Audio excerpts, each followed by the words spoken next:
رمضان کے مہینے میں ایک خاص عمل جس کی رسول اکرم صلی اللہ علیہ وسلم سے جس کا ثبوت بھی ملتا ہے اور ترغیب بھی ملتی ہے کہ رمضان سخاوت کا مہینہ ہے۔ بخاری شریف میں ہے، رسول اکرم صلی اللہ علیہ وسلم کے بارے میں آتا ہے کہ اجود ما یکون فی رمضان، آپ سب سے زیادہ سخی وہ رمضان میں ہوتے تھے۔ اور آگے جملہ جو ہے وہ یہ ہے کہ اجود من الریح المرسلہ، آپ جو ہوا چھوڑی ہوئی ہوتی ہے، چلائی گئی ہوتی ہے، جو ہر کونے خدرے میں پہنچتی ہے، آپ کی سخاوت اتنی عموم کے ساتھ لوگوں تک پہنچتی تھی جیسے ہوا پہنچتی ہے۔ تو یہ سخاوت کا مہینہ ہے۔ رسول اکرم صلی اللہ علیہ وسلم کی سخاوت بہت زیادہ بڑھ جاتی تھی کہ یہ فضائل کا مہینہ ہے، اللہ تعالیٰ کے قرب حاصل کرنے کا مہینہ ہے۔ تو جیسے دوسری عبادات سے اللہ کا قرب حاصل کیا جاتا ہے، ایسے ہی انفاق فی سبیل اللہ سے بھی قرب حاصل کیا جاتا ہے۔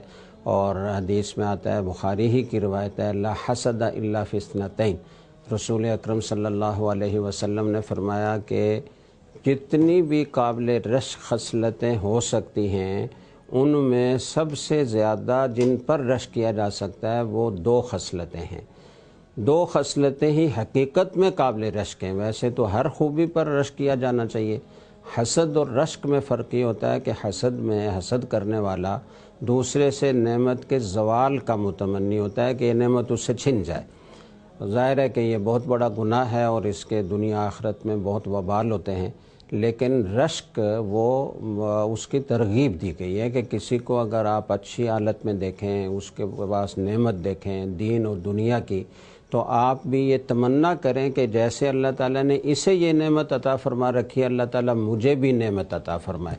تو فرمایا کہ دو خصلتیں ہیں جو قابل رشک ہیں، جن پر رشک کیا جانا چاہیے۔ وہ دو خصلتیں کیا ہیں کہ رجل آتاہ اللہ القرآن، ایک وہ آدمی ہے جسے اللہ تعالیٰ نے قرآن کا علم عطا فرمایا ہے، فیتلوہ آناء اللیل و آناء النہار، اور وہ دن رات اس کی تلاوت میں، اس کی تعلیم و تبلیغ میں، تدریس میں مشغول رہتا ہے۔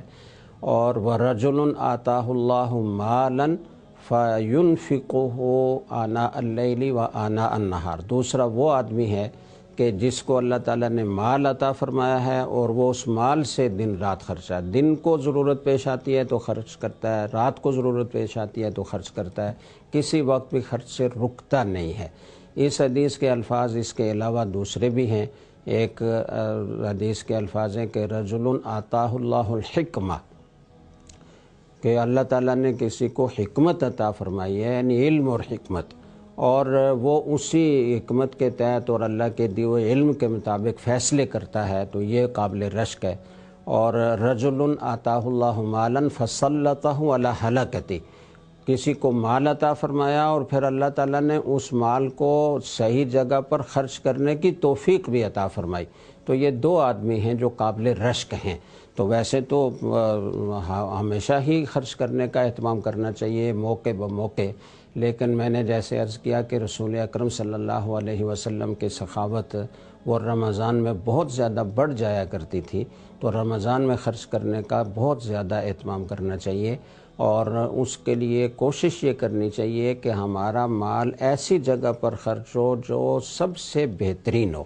اور اس وقت میں سمجھتا ہوں کہ مسلمانوں کے مال کا بہترین مصرف وہ فلسطین کے مظلوم مسلمان ہیں، جہاں ہماری مائیں بہنیں، ہمارے نوجوان بچے، ہماری بچیاں، معصوم بچے وہ شہید ہو رہے ہیں، اور جو بچے ہوئے ہیں زندہ وہ بے گھر ہیں اور در در کی ٹھوکریں کھا رہے ہیں، صحراؤں میں پڑے ہوئے ہیں، خیموں میں پڑے ہوئے ہیں، بارش کے پانی میں رات گزارنے پر مجبور ہیں، اور ان کے پاس نہ تو پوری دوائیں پہنچ رہی ہیں، نہ پورا راشن پہنچ رہا ہے، کئی جگہ وہ پیاس سے بلک رہے ہیں۔